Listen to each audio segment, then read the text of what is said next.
बताता हूँ। मैंने अभी एक शो किया जो सिंध पुलिस के साथ था। मुझे बहुत खुशगवार हैरत हुई।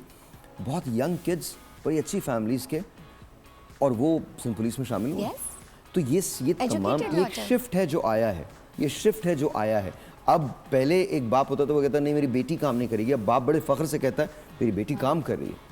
तो मुझे बड़ी खुशी हुई है इस बात से। क्या हम उस वर्कफोर्स के लिए जो अब आ रही है, जिसको देख के आपको खुशी हो रही है, इसको एक्सेप्ट करने के लिए सोसाइटी में हमने बनाया है, जगह बनाई है? एक एम्पावर्ड औरत से जितना लड़कियों ने पिछले 10-12 सालों में एक्सपोजर लिया है ना, और जितनी उनकी मेंटोरिंग और जितनी उनकी ग्रूमिंग हुई है, उसके हिसाब से लड़कों की ग्रूमिंग अभी तक थोड़ी, मतलब आपकी बात ठीक है कि अब एक्चुअली बात होती है कि लड़कियों को भी पढ़ के जॉब करनी है, क्योंकि अब तो आपके पास ऑप्शन ही नहीं है ना। वही बात है कि जहाँ काम तो करना ही है, लेकिन अब ख्वाहिश लड़कों की उस तरह से अगर आप अभी तक उनकी शादी के मामला, तो यहाँ जब रिलेशनशिप में आने लगती है ना, तो अगर आप अभी भी एक एवरेज मीडियम मिडिल क्लास के लड़कों से ज़्यादा बात करें ना, तो अब अगर एक जनरली आप उनसे इंटरव्यू करवा लें, तो आपको 10 में से 8 लोगों में की सोचों में लगेगा कि यार इस माइंडसेट के साथ काम भी करेगी ना, तो घर आके सुनेगी भी, कुछ ना कुछ उसको सेक्रीफाइस इन टर्म्स ऑफ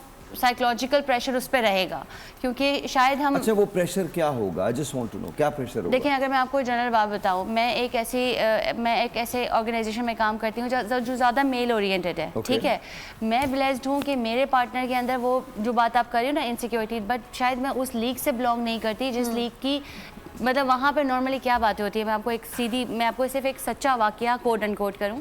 एक लड़की की शादी हुई अपने कुलीग के साथ, ठीक है। जब शादी हुई, वो बहुत हाई परफॉर्मर थी और लाहौर की एक बहुत अच्छी सिक्योर्ड इंडस्ट्री में जॉब करती थी, ठीक है। जब शादी हुई तो लड़के ने बोला कि आपको जॉब छोड़नी है, तो वो जब रिज़ाइन दिया तो उसके बॉस ने उसको बोला कि मैं आपको फैसिलिटेट करता हूँ, आप थोड़ा वक्त गैप ले लो। इससे तो बेस्ट कोई बात ही नहीं है कि आप हस्बैंड और वाइफ एक ही ऑर्गेनाइजेशन में काम कर रहे हो। वो दोनों एक ही ऑर्गेनाइजेशन के थे। Any how, girl resigned. 2 साल बाद वो लड़का खुद उसकी CV ला के देता है कि आप अगर इनको कंसीडर कर लीजिएगा, क्योंकि हमारी सेपरेशन हो गई है। एक लड़की जिसने एक जर्नी लिया पढ़ने लिखने के बाद, उसको एक कमाने की आदत हुई, उसने फैसिलिटेट की अपनी फैमिली को, उसने उसके फ़ायदे देख लिए हैं। जब उसकी शादी होती है उसी जगह में पले बड़े एक लड़के के साथ, जो कि अच्छा खासे घर से ताल्लुक़ रखता है, पढ़ा लिखा है, लेकिन बैक इन माइंड जो हमारी डीप रूट्स है ना, वो अभी तक लड़कों में वो मैच्योरिटी नहीं लाई हैं कि लड़कियों का अब कमाना फैंसी टच नहीं है, ये अब घर की ज़रूरत है। तो मुझे ऐसा लगता है बीइंग अ वुमन कि जितनी ग्रूमिंग लड़कियों की हो गई है, उतनी ग्रूमिंग अभी लड़कों की नहीं हुई है इस माशरे में। अच्छा, लड़कियां ले भी रही हैं, सेल्फ हेल्प भी ले रही हैं, खुद से आगे बढ़ के वो कोर्सेज भी कर रही हैं कि किसी तरह से उनकी पर्सनल डेवलपमेंट हो जाए।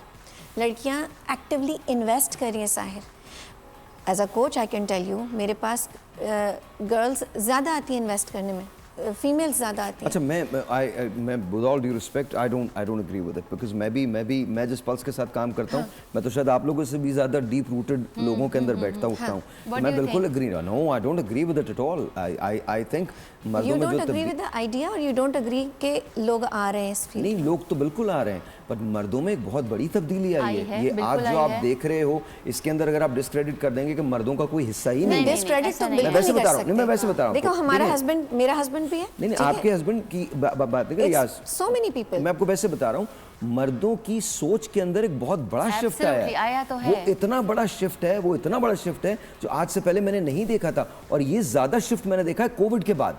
कोविड से पहले तक का माशरा बिल्कुल अलग था, कोविड के बाद का माशरा बिल्कुल अलग है।